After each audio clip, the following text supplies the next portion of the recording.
Hi, I'm Zahra. I'm an actress originally from Swansea, and I trained at the Welsh College in Cardiff a while ago. And I'm a working actress and a workshop leader. So I planned the workshop for today to basically look at how an actor prepares. The workshop was on Mametz, which was done with the National Theatre Wales a few years ago with Matthew Dunster directing it. Get your toes working, arms. So the first bit of the workshop was to really take the students through a physical and vocal warm-up. Good. Don't push it, don't let it come from here. Make sure it's here. I'm loving the effort. Make sure it's here, not here, because I heard it instantly from here. Which every actor does in a rehearsal and a performance, and just to really speak to them about how we focus on the body, how we get the body relaxed and fit and ready to perform. Also about tension and taking on the physicality of an actor without our own tension in our bodies. So I looked at stretching, breathing, also going on to the voice and focusing on really connecting with the breath and making sure they have enough space there for the voice. We all hold tension from bags on us, from rushing to places. And although we can never get completely rid of that tension, the job of an actor is to make sure that you've tried your best to do that you're neutral, that you're relaxed. So whenever you're in a space about to play a part or work on something, you are ready to take that on without your own tensions within it.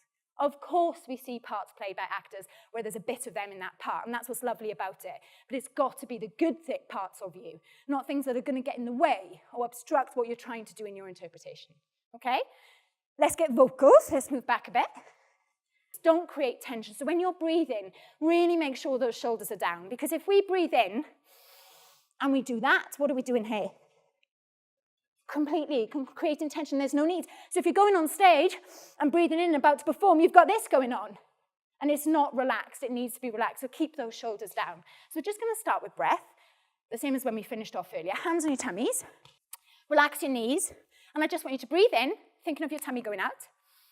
And breathe out, sucking it in. This time, when you breathe in, I want you to imagine that your tummy's expanding like a balloon. So let's do it on a count of 6, as we did earlier, okay? So we're breathing in.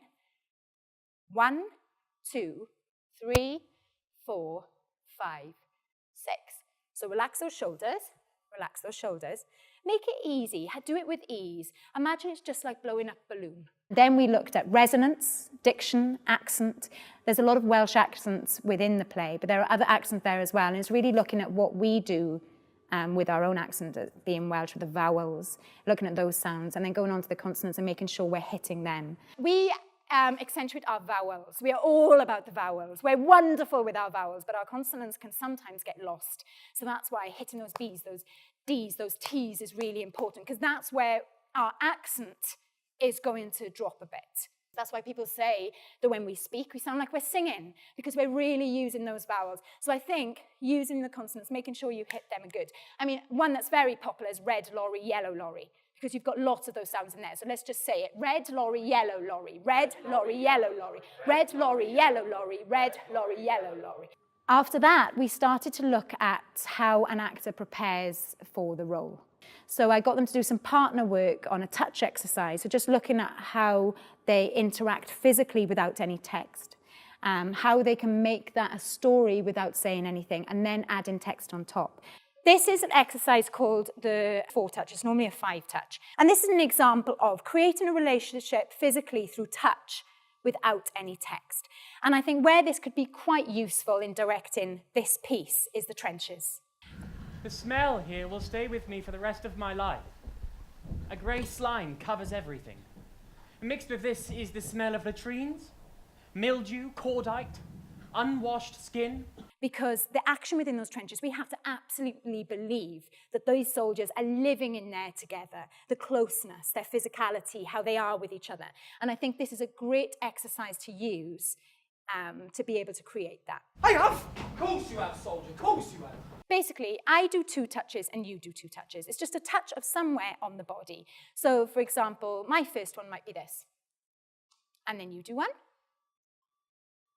So we'll do those. So my first one is this, and your first one is Lovely. So we keep doing that. Mine's there, and yours there. So my second one is this. Okay? So mine, 1, 2, they're mine. Okay? Your second one. Okay? Right. So mine's 1, 2. Yours is, we'll keep doing it. That's all you need to do for now. Okay? Have a go.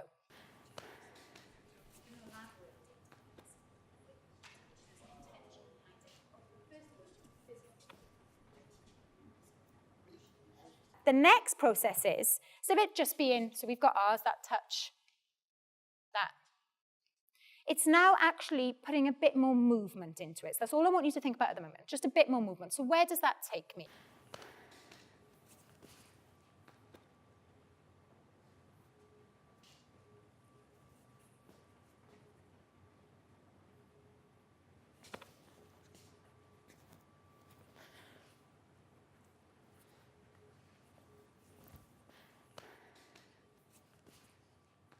I'm going to change it.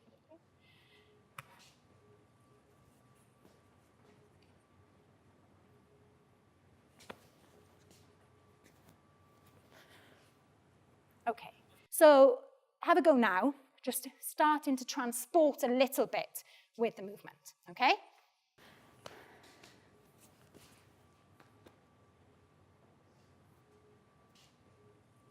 Good, and stop, lovely. Now is the hard part, but I think it can come from these movements. I'm going to start to put a story into it, which is sometimes what happens with a director. So you are in the trenches as soldiers.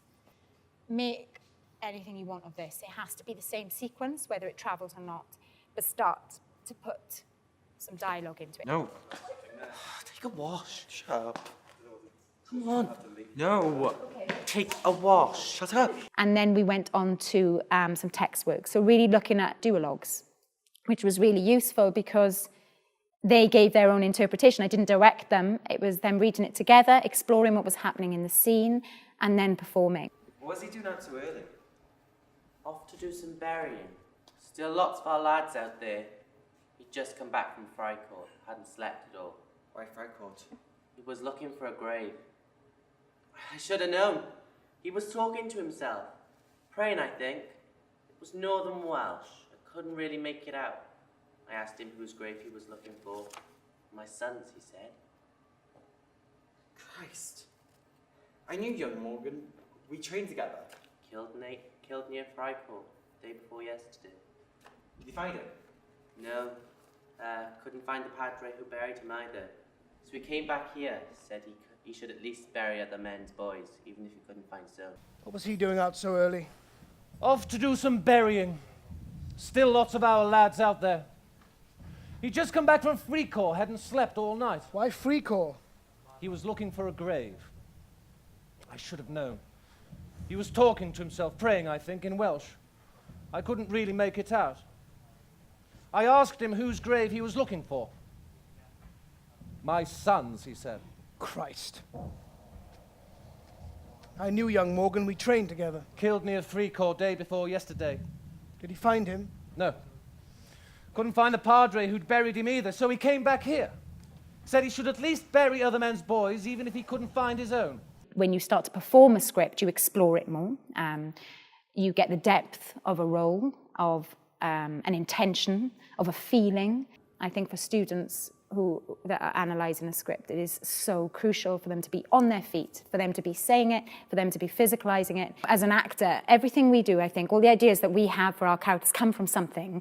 I thought of Oh, What a Lovely War when I saw it, actually. That came into my head. I thought of films in France. You know, I had that sort of feel within it. Also, Saving Private Ryan came into my head. I also thought about the director, because I've seen a lot of his work. Imogen came to mind, which is what I saw at the Globe, his version of Cymbeline, which was extremely physical and youthful and energetic. And I thought of that with this. And when I watched the trailer, I recognised some of the traits he uses with that. I think he really does get you to transform physically as an actor. He doesn't let you get away with not doing that. And that can happen, you know. But I like the fact that he really gets into the body. And that's why I did that sort of warm up with them today, about getting the heart pumping, making sure they're breathing, making sure they're using their whole body and not restricting themselves. And that's what I think of with Matthew's work. It's quite gritty and it's earthy and it's